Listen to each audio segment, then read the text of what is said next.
The combination of faith and endurance, விசுவாசமும் பொறுமையும் என்கிற தலைப்பிலே இந்த நாளில் உங்கள் மத்தியில் பேச விரும்புகிறேன். Combination of endurance and faith. உங்க விசுவாசத்துல பொறுமையை மிக்ஸ் பண்ணீங்கன்னா அப்பதான் அந்த ஃபெய்த் ஸ்ட்ராங்கான ஃபெய்த்தா மாறுது. ஆமென் சொல்லுவோம்.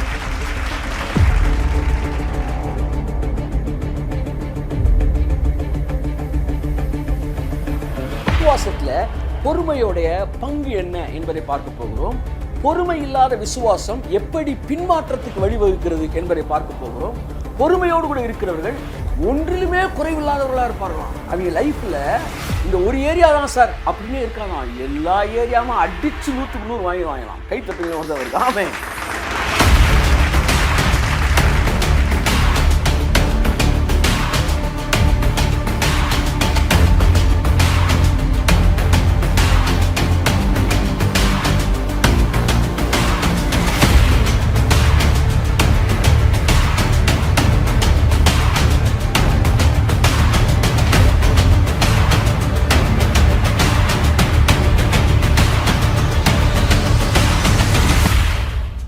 Praise God.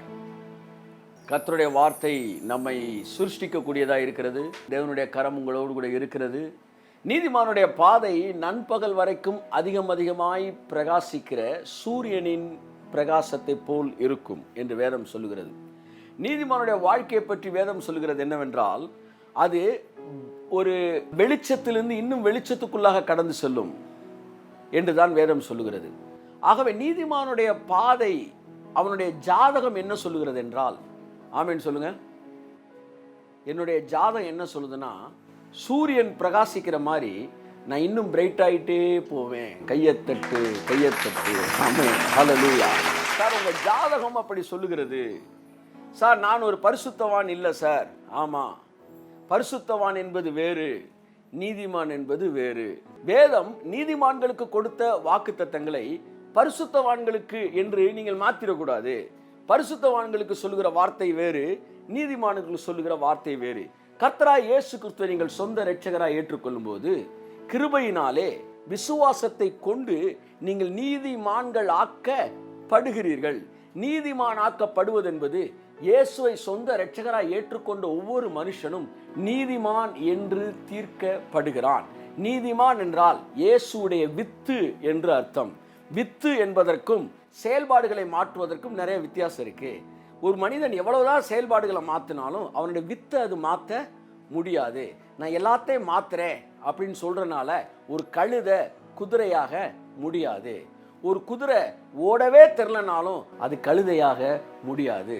கையை தட்டும்போது அவருக்கு ஆமென். ஏனென்றால் கழுதை என்பதும் குதிரை என்பதும் ஓடுவதை பொறுத்ததல்ல, அது வித்தை பொறுத்தது. அப்படியே இயேசுவை சொந்த இரட்சகராக ஏற்றுக்கொள்ளும் போது யோவான் 1:12 சொல்கிறது, அவருடைய நாமத்தின் மேல் விசுவாசம் உள்ளவர்களாய் அவரை ஏற்றுக்கொண்டவர்கள் எத்தனை பேரோ அத்தனை பேரும் அவருக்கு பிள்ளைகளாகும்படி அவர்களுக்கு அதிகாரம் கொடுத்தார். நீங்கள் பிள்ளைகளாகும் போது என்ன நடக்கிறது? நீதிமான்களாய் மாறுகிறீர்கள். நீதிமான்கள் என்கிற இடத்திலிருந்து தான் நீங்கள் பரிசுத்தவான்களாய் மாறுகிறீர்கள். ஸோ நீதிமான்கள் என்பது நீங்க சிட்டிசனா இருக்கிறீங்க, பரலோக ராஜ்யத்துல அவருடைய பிள்ளையா இருக்கிறீங்க. ஆகவே இயேசுவை சொந்த இரட்சகராய் ஏற்றுக்கொண்ட ஒவ்வொரு மனிதன் நீதிமான் என்று தீர்ப்பிடப்படுகிறான், என்று கணிக்கப்படுகிறான் அல்ல, தீர்ப்பிடப்படுகிறான். ஒரு ஜட்ஜு சொல்றாரு, இவனை குற்றவாளி என்று தீர்க்கிறேன். பரலோகம் சொல்லுது, இவனை நீதிமான் என்று தீர்க்கிறேன். கையை தட்டி. அப்ப நீதிமான் என்பது நானானால் என்னுடைய ஜாதகம் என்ன சொல்லுகிறது? என்னுடைய பாதை ஒரு நாளும் மங்கலான பாதை அல்ல, அது வெளிச்சத்திலிருந்து இன்னும் வெளிச்சத்தை நோக்கி கடந்து செல்கிற பாதை. உங்கள் கண்களிலே அது தெரியாவிட்டாலும், உங்கள் பார்வையில் அது பார்க்கப்பட முடியாவிட்டாலும், உங்கள் புத்தியில் அது புரியப்பட முடியாவிட்டாலும், அந்த ஜாதகம் மட்டும்தான் உங்களுக்குள் வேலை செய்து கொண்டு இருக்கிறது. நீங்க சிம்டமே இல்லாட்டினா கூட பயப்படுறீங்களே, வைரஸுக்கு சிம்டம் இல்லை ஆனால் நமக்குள்ள இருக்குமோ? ஒரு எதிர்மறையான விஷயத்துல சிம்டம்ஸ் இல்லாட்டினாலும் பயப்படுற நீங்க, நேர்மறையான விஷயத்துல சிம்டம்ஸ் தெரியலனாலும் ஏன் சந்தோஷப்படக்கூடாது? என் கண்ணுக்கு அந்த சிம்டம்ஸ் தெரியல, என்னுடைய பாதை பிரகாசிப்பது போல் தெரியவில்லை, ஆனாலும் வார்த்தை உண்மையுள்ளது, அது ஒரு நாளும் மாறாது. என் ஜாதகம் சொல்லுகிறது, என் பாதை நண்பகல் வரைக்கும் அதிகமாய் பிரகாசிக்கிற சூரியனின் பிரகாசத்தை போல் இருக்கும். அவன் இலையுதிராதிருக்கிற மரத்தை போல் இருப்பான். கையை தட்டுங்க. ஆமென். வேதம் நம்மை குறித்து என்ன சொல்லுகிறது? ஜாதகம் நம்மை குறித்து என்ன சொல்லுகிறது? நம்ம இலை கூட உதிராத மரம் மாதிரி இருப்போமா? எப்படி மரமா இருப்பீங்களா? இலையே உதிராத மரம் அப்படின்னா உங்க வாழ்க்கையில ஒரு ஆசீர்வாதம் கூட கீழே விழாது. உங்கள் தலைமுடி ஒன்றும் கீழே விழாது. இயேசு சொன்னார். இவையெல்லாம் நம்மை குறித்து வேதத்திலே தேவன் எழுதி வைத்தது. வேதத்தில் உள்ள வார்த்தைகள் 7 தரம் மண் குகையிலே உருக்கி புடமிடப்பட்ட வெள்ளிக்கு ஒப்பான சுத்த சொற்களாய் இருக்கிறதாம். இந்த பைபிள் எழுதப்பட்ட வார்த்தை ஒரு வெள்ளியை 7 தரம் புடமிட்டு அதை வெளியே எடுத்தால் எப்படி இருக்கும்? அப்படி ஒவ்வொரு வார்த்தையும் இருக்கான். கை தட்டுங்களேன் ஒரு. ஆமென். ஹல்லேலூயா. என் அன்புக்குரியவர்களே, இந்த சூழ்நிலை எதிர்மறையானதாய் காணப்படலாம். சில நேரம் நீங்க ஜெபிக்கிற ஜெபத்துக்கு ஒரு ரெஸ்பான்ஸே இல்லாத மாதிரி தெரியலாம். கர்த்தர் சொல்றாரு, நான் சொன்ன வார்த்தை மாறாதது. உன் கண்ணுக்கு அது தெரியாட்டினா கூட நீ சொல்லுகிற ஒவ்வொரு வார்த்தையும் உனக்காக வேலை செய்கிற வார்த்தையாக இருக்கிறது. நீங்கள் தேவனுடைய பார்வையிலே மிகவும் முக்கியத்துவம் வாய்ந்தவர்களாக இருக்கிறீர்கள். அதை நீங்கள் மறந்துடவே கூடாது. வேதம் சொல்லுகிறது, ஒரு காசுக்கு 2 அடைக்கலான் குருவிகள் விற்கப்படுகிறதை நீங்கள் பார்த்திருப்பீர்கள். மத்தேயு, மார்க்கு, லூக்கா, யோவான் 2 பேர் எழுதுறாங்க. இதுல ஒருத்தன் ஒரு காசுக்கு 2 அடைக்கலான் குருவின்னு எழுதுறாரு. இன்னொருத்தர் என்ன எழுதுறாரு? 2 காசுக்கு 5 அடைக்கலான் குருவின்னு எழுதுறாரு. அதான் ஒரு ஊழியர் கேட்டார், ஒரு காசுக்கு 2னா 2 காசுக்கு எத்தனை? 4. ஆனா இவர் 5ன்றாரு கணக்கு தெரியாம. என்னடா அண்ணா, அடைக்கலான் குருவி 2 ஜோடி வாங்கினா 1 ஃப்ரீ. அவ்வளவு சீப்பானது.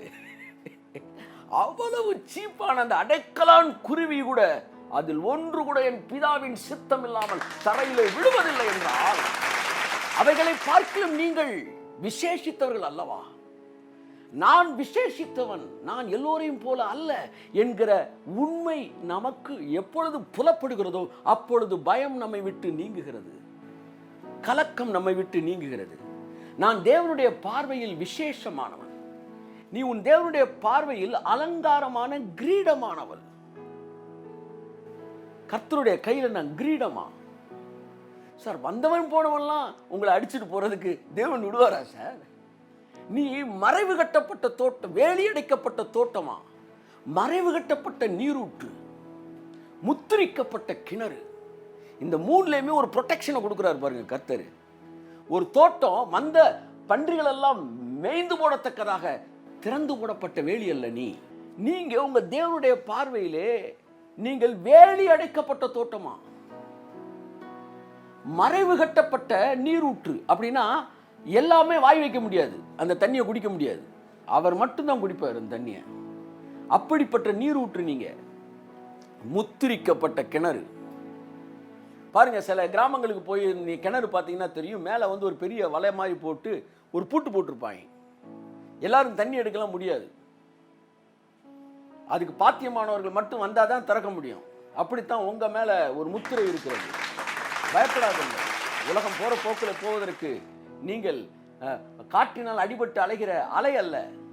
துன்மார்க்கர்கள் காற்றினால் அடிபட்டு அலைகிற இலையா இருக்கிறாங்களாம், பதரா இருக்கிறாங்களாம். ஆனா நீதிமானோ நித்திய அஸ்திவாரம் உள்ளவன். நீங்கள் அவருடைய பார்வையில் விசேஷமானவர்கள். அதை நீங்க மறந்துடவே கூடாது. எல்லாம் சொல்லுங்க, நான் அவருடைய பார்வையில் விசேஷமானவன். ஆமென்.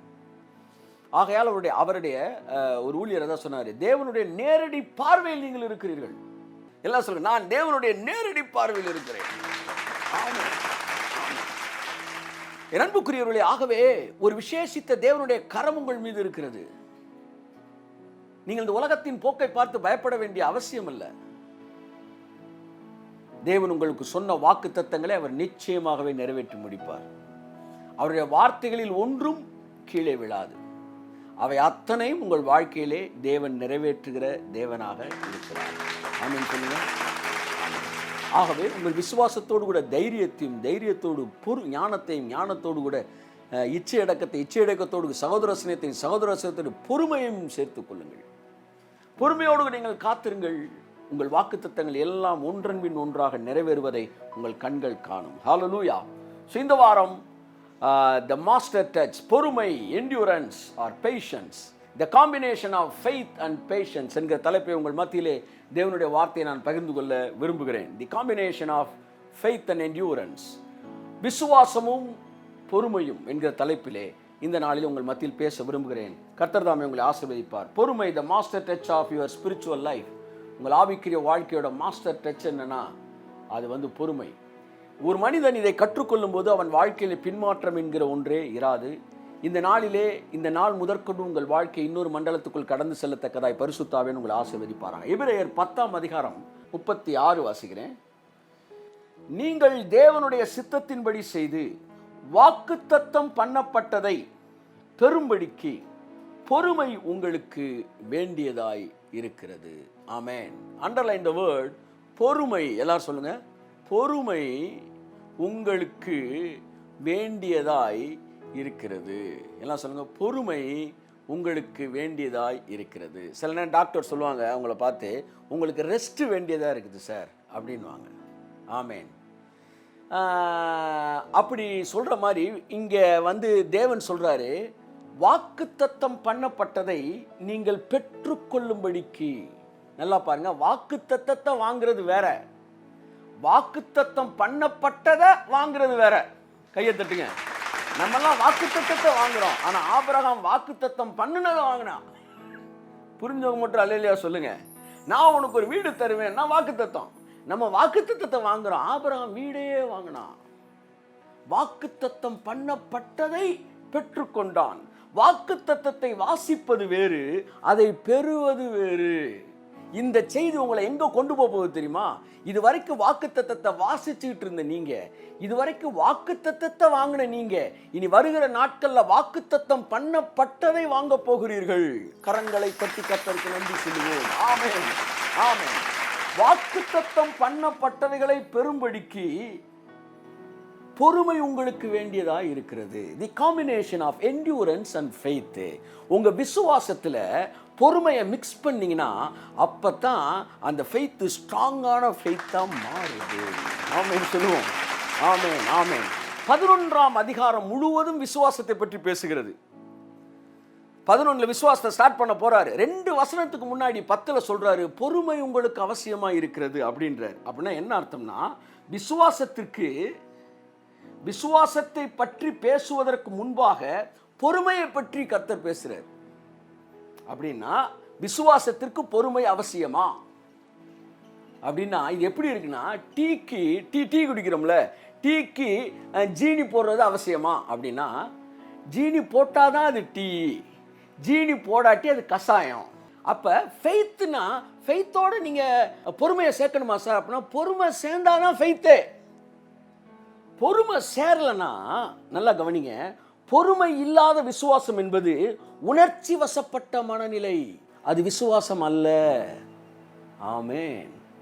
இங்கே தான் ஒரு மெச்சூர்ட் ஃபெய்த்னா என்னன்றதை நம்ம பார்க்குறோம். இப்போ நான் உங்கள்கிட்ட என்ன பேசிட்டு இருக்கிறேன்னா, வாக்குத்தத்தத்தை பெறுவது அல்ல, வாக்குத்தத்தம் பண்ணப்பட்டதை பெறுவதுதான் வாழ்க்கை. வாக்குத்தத்தத்தை வாசிப்பதல்ல, வாக்குத்தத்தத்தை பெறுவது, வாக்குத்தத்தம் பண்ணப்பட்டதை பெறுவது. நான் உனக்கு ஒரு வீடு தரேன் அப்படின்னா அது வாக்குத்தத்தம். ஆனா வீடே நீங்க வாங்குனீங்கன்னா வாக்குத்தத்தம் பண்ணப்பட்டதே வாங்கிட்டீங்க. நான் உனக்கு ஒரு குழந்தை தர்றேன் அப்படின்னா அது வாக்குத்தத்தம். அந்த குழந்தையவே வாங்கிட்டீங்கன்னா வாக்குத்தத்தம் பண்ணப்பட்டதே வாங்கிட்டீங்க. இந்த நாள், இந்த செய்தி உங்களை வாக்குத்தத்தத்தை பெறுவதிலிருந்து வாக்குத்தத்தம் பண்ணப்பட்டதை பெறுகிற இடத்திற்கு உங்களை அழைத்து செல்ல போகிறது. உங்கள் கண்கள் பல அற்புதங்களை பார்க்க போகிறது. பல நாட்கள் பெண்டிங் அந்த வாக்குத்தத்தங்களெல்லாம் ஒன்றன்பின் ஒன்றாக வாக்குத்தத்தம் பண்ணப்பட்டதை உங்கள் கண்கள் காணத்தக்க உங்கள் கைகள் பெறப்போகிறது. பொறுமை என்கிற மாபெரும் ரகசியத்தை நீங்கள் கற்றுக்கொள்ளும் போது உங்கள் வாழ்க்கையிலே மற்றவர்களுக்கு கிடைக்காத மேலான காரியங்களை நீங்கள் பெற்றுக்கொள்ள போகிறீர்கள். இந்த நாளிலே பொறுமையின் the role of endurance in your faith, உங்களுடைய விசுவாசத்தில் பொறுமையோடைய பங்கு என்ன என்பதை பார்க்க போகிறோம். பொறுமை இல்லாத விசுவாசம் எப்படி பின்மாற்றத்துக்கு வழிவகுக்கிறது என்பதை பார்க்க போகிறோம். பொறுமையோடு கூட இருக்கிறவர்கள் ஒன்றிலுமே குறைவில்லாதவர்களாக இருப்பார்களாம். அவங்க லைஃப்பில் இந்த ஒரு ஏரியா தான் சார் அப்படின்னே இருக்காதான், எல்லா ஏரியாவும் அடிச்சு 100க்கு 100 வாங்கலாம். கை தட்டுங்க வந்தவர்கள். ஆமென், ஆமென். இந்த நாள் அந்த ரகசியத்தை நீங்கள் கற்றுக்காங்க. உங்கள் வாழ்க்கையில் எல்லாத்துலேயுமே 100க்கு 100 நீங்கள் வாங்குவீங்க. ஆமேன். இந்த பொறுமை வந்து அவ்வளோ பெரிய ஆசீர்வாதம். வேணா அதை கூட நம்ம முதல் எடுத்தோன்னு வாசிப்போமே. யாக்கோபு முதல் அதிகாரத்திலே வாசிப்போம். 1ஆம் அதிகாரம் 4ஆம் வசனம். நீங்கள் ஒன்றிலும் குறைவுள்ளவர்களாயிராமல் பூரணராயும் நிறைவுள்ளவர்களாயும் இருக்கும்படி பொறுமையானது பூரண கிரியை செய்ய கடவது. ஹல்லேலூயா. இதில் எனக்கு பிடிச்ச வார்த்தை, ஒன்றிலும் குறைவுள்ளவர்களாயிராமல். ஹெல்த்து, ப்ராஸ்பெரிட்டி, ஃபேமிலி, குழந்தைகள், வேலை, நற்பெயர், எல்லாத்துலேயுமே நீங்கள் குறைவே இல்லாமல் இருப்பீங்களாம். ஒன்றிலும் குறைவில்லாதவர்களாக இருக்கணும்னு எத்தனை பேர் விரும்புறீங்க? ஒரு ஆமேன் சொல்லுங்களேன். அப்போ ஒரு ரகசியம் என்ன தெரியுமா? நீங்கள் பொறுமையாக காத்திருந்தீங்கன்னா நீங்கள் எதெல்லாம் குறைவு இருக்கோ அத்தனை குறைவு நிறைவாக மாறுமா. ஆவியான ஒரு அழகான ஒரு விஷயத்தை இன்னைக்கு சொல்லிக் கொடுக்குறாரு உங்களுக்கு. பொறுமை உங்களில் பூரண கிரியை செய்ய கடவுது. பொறுமை உங்களுக்கு பூரணத்தை தருமா? பெர்ஃபெக்ஷன். என்டியூரன்ஸ் அப்படின்னா பெர்ஃபெக்ஷன். இது வரைக்கும் வாக்குத்தத்தத்தை பெற்ற வாழ்க்கை இனி வாக்குத்தத்தம் பண்ணப்பட்டதை பெறுகிற வாழ்க்கை மாறுவதா. என் வாழ்க்கையில ஒரு நம்பிக்கை வருது, என் வாழ்க்கையில ஒரு வெளிச்சம் தெரியுது. என்னன்னா, எனக்கு சொன்னதெல்லாம் எப்படி நான் வாங்கிடுவேன்டா அப்படின்னு தெரியுது.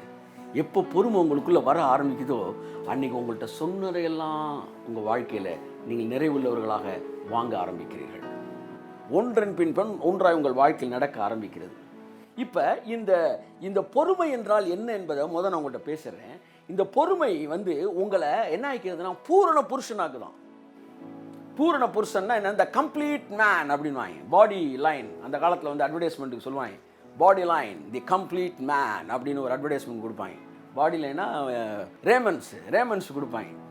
தி கம்ப்ளீட் மேன் அப்படின்னா அதுக்கு மேலே ஒன்றுமே தேவையில்லையா அவருக்கு? எல்லாம் இருக்கியா, நல்ல ஜாபு, நல்ல சம்பாத்தியம். சும்மா ஒரு பல்சரை வாங்கினோன்னா கல்யாணம் கட்டுறதுக்கு பொண்ணு தர கிடையாது. நோ, அது தமிழ் படம். த கம்ப்ளீட் மேன்றது பல்சர் வாங்கினோன்னு நடக்கிறது கிடையாது. அல்சர் இல்லாமல் இருக்கணும். நிறைய விஷயங்கள் இருக்குது.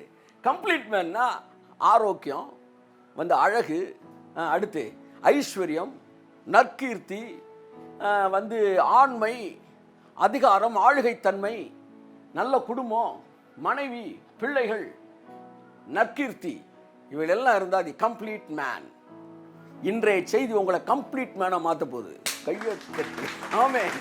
This message is going to make me a complete man. Amen. பொறுமை உங்களை பூரண புருஷனாக்குகிறது. பொறுமை உங்கள் வாழ்க்கையிலே எல்லாவற்றிலும் நிறைவுள்ளவர்களாய் மாற்றுகிறது. இந்த நாட்களில் பல நேரங்கள் நீங்கள் சோர்ந்து போய் வந்திருக்கலாம். நான் ஜெபிச்சு பார்த்தேன், நடக்கலை. நான் கமாண்ட் பண்ணி பார்த்தேன், நடக்கலை. நான் ப்ராக்டிஸ் பண்ணி பார்த்தேன், நடக்கலை. நான் கற்றுக்கொண்ட அத்தனை வித்தைகளையும் செயல்படுத்தி பார்த்துட்டேன், முடியல அப்படின்னு உடஞ்சு போய் நீங்கள் வந்திருந்தீங்கன்னா இந்த செய்தி உங்களுக்கு தண்டுறேன். கையை தட்டு. ஆமென். ஆமென். நீங்கள் கற்றுக்கிட்ட எதுவுமே தப்பு கிடையாது. எல்லாம் பிரியாணி கிண்டிட்டீங்க, உப்பு மட்டும் போட மறந்துட்டீங்க. இப்போ இந்த சால்ட்டை நீங்கள் போட்ட உடனே டோட்டல் இது வரைக்கும் கற்றுக்கிட்ட எல்லாமே உயிர் உள்ளதாக மாறப்போகுது. கையை தட்டுங்க ஒருவருக்கு. Amen. Praise the lord. Hallelujah. அந்த சால்ட்டை போட்ட உடனே பாருங்க, உரப்பு வெளியே வருது. எல்லாம் சொல்லுங்க. நீங்கள் உப்பு போடாமல் உரப்பு எவ்வளோ வேணாலும் போட்டுக்கிட்டே இருங்க, உரப்பே தெரியாது. சரி, இன்னும் உரப்பு பத்தலை அள்ளி போடாங்க. தம்பி, மசாலா பொடியை போடாத, உப்பை போடு. நீ ஏற்கனவே போட்ட மசாலா பொடி வெளியே வரும், கும்முன்னு வெளியே வரும். அப்போ நீங்கள் சால்ட்டு போட்டோன்னு சால்ட் என்ன செய்யுதுன்னா எல்லா டேஸ்ட்டையுமே வெளியே கொண்டு வருது. அப்படி தான் பொறுமை உங்கள் வாழ்க்கைக்குள்ளே வந்துருச்சுன்னா நீங்கள் கற்றுக்கிட்ட எல்லா சத்தியமே அப்படி உயிருள்ளதாக மாறும். அப்போ இந்த பொறுமைனா என்ன, விசுவாசம்னா என்ன? இந்த விசுவாசம் பொறுமை இல்லாமல் செயல்படும் போது பேக் ஸ்லைடிங்குள்ள அநேகர் போகிறதுக்கு காரணம் அதுதான். ஆனால் பொறுமையோடு போகும்போது அவன் சக்ஸஸ்ஃபுல்லான ஒரு மேனாக மாறுறான். ஆவியானவர் என்கிட்ட சொன்னார், விசுவாசம் எப்பொழுதும் வெற்றியில் தான் முடிகிறது அப்படின்னாரு. விசுவாசம் எப்பொழுதும் வெற்றியில் தான் முடிகிறது, ஆனால் அது எப்பொழுதும் தோல்வியில் தான் ஆரம்பிக்கிறது. ஆமென். Faith, it starts from a failure, but it ends in a victory or success. அப்போ ஃபெய்த் வந்து ஒரு தோல்வியில் தான் நம்ம ஆரம்பிக்கிறோம். வாழ்க்கையில் பணமே இல்லாத ஒரு நிலவரம். அப்போ தேவன் சொல்கிறாரு, என் மகனே, உன்னை அநேக ஜாதிகளுக்கு கடன் கொடுக்கத்தக்கதை உன்னை நான் மாற்றுவேன் அப்படின்னு கர்த்தர் சொல்லி விசுவாசத்தை ஊற்றுறார். அப்போ தோல்வியில் தான் விசுவாசம் என்ன செய்து வருது. விசுவாசம் நீங்கள் வெற்றி வந்த பிறகு விசுவாசம் வந்துச்சா, விசுவாசம் வந்த பிறகு வெற்றி வந்துச்சா? விசுவாசம் தான் முதல் வந்துச்சு. அடுத்து தோல்வியில் ஆரம்பித்த விசுவாசம் எங்கே முடியுது? வெற்றியில் முடியுது. ஆமேன்னு சொல்லுங்க. இப்போ பொறுமை எங்கே வருது? இந்த தோல்வியிலேருந்து வெற்றியை நோக்கி பயணம் பண்ணுறீங்க பார்த்தீங்களா? இந்த கேப்பில் இருக்கு பாருங்க, இந்த கேப்புக்கு பேர் தான் பொறுமை. கையை தட்டுங்க ஒருவருக்கு. ஆமென். ஹல்லேலூயா. So gap in between the success and failure, it's called endurance. அப்ப நீங்க வெற்றியை நோக்கி நடைபெறுகிற அந்த பயணம் இருக்கு பார்த்தீங்களா? அந்த பயணம் தான், அந்த பயணத்தின் காலம்தான் பொறுமை. அப்ப விசுவாசம் எப்பொழுதும் வெற்றியில் தான் முடிகிறது, ஆனால் அது தோல்வியில் தான் ஆரம்பிக்கிறது. இந்த தோல்விக்கும் வெற்றிக்கும் இடைப்பட்ட பிரயாணம் ஒன்று இருக்குது பார்த்தீங்களா? அதுதான் பொறுமை. கட்டாயம் தேவன் சொன்னதை எனக்கு நிறைவேற்றுவார். ஆமாம். இப்போ பாருங்க, பண தேவையில் இருக்கிறீங்க, சரியா? பண தேவையில் இருக்கிறீங்க, இங்க ஐஸ்வர்யத்துக்கு வரீங்க, ஐஸ்வர்யம். இப்ப இந்த விசுவாசம் பண தேவையிலிருந்து உங்களை ஐஸ்வர்யத்துக்கு கொண்டு போகுது. இந்த கொண்டு போயிட்டு இருக்க இந்த டைமிங் இருக்கு பார்த்தீங்களா? இதுதான் வந்து பொறுமை. சிலர் மதுரையிலேருந்து மெட்ராஸ் பஸ்ஸில் ஏறிட்டு மேலூர் அந்த ஒத்த கடை வந்த உடனே எங்க மெட்ராஸை காணோம்னு பஸ்ஸை விட்டு இறங்கிடுறாங்க. நீ அமைதியாக உட்காந்துருப்பா, மெட்ராஸ் என்ன செய்யும்? வரும். அப்போ ஒரு நாள் ஐஸ்வர்யம் நமக்கு வரல, ஆனால் தொடர்ந்து நாம் பேசிக்கொண்டு இருந்தோம். அப்போ நம்ம பேசிக்கிட்டு இருக்கும்போது ஒரு நிலவரம் இருக்குல்ல, அந்த நிலவரம் என்ன? ஐஸ்வர்யமா பண தேவையா? பண தேவையில தான் இருக்கிறோம். அப்போ பண தேவையில இருந்தாலும் நம்ம தோத்துக்கிட்டு இருக்கல, வெற்றியின் பாதையில் இருக்கிறோம். கரங்களை கட்டி கர்த்தர் நன்றி சொல்லுவோம். நீங்கள் வியாதியில் இருக்கிறீர்கள், ஆனால் வியாதி இல்லாத ஆரோக்கிய வாழ்க்கையை பேசிக் கொண்டிருக்கிறீர்கள். ஆரோக்கியம், வியாதியே இல்லாத வாழ்க்கை, அதை பேசிக்கிட்டு இருக்கீங்க. அப்ப இந்த விசுவாசம் இந்த வியாதி நிலைமையிலிருந்து உங்களை ஆரோக்கியத்தின் வாழ்க்கைக்கு கொண்டு போகுது. இப்ப அந்த கொண்டு போறதுக்கு இடையில ஒரு கேப் இருக்கு பார்த்தீங்களா? அந்த கேப்ல நீங்க எப்படி இருக்கிறீங்க? பலவீனமா தான் இருக்கிறீங்க. அப்ப அந்த பலவீனமா இருக்கிறனால நீங்க தோல்வியில் இருக்கிறீங்களா? இல்ல, வெற்றியின் பாதையில் இருக்கிறீர்கள். அந்த வெற்றியின் பாதைக்கு பெயர் தான் பொறுமை.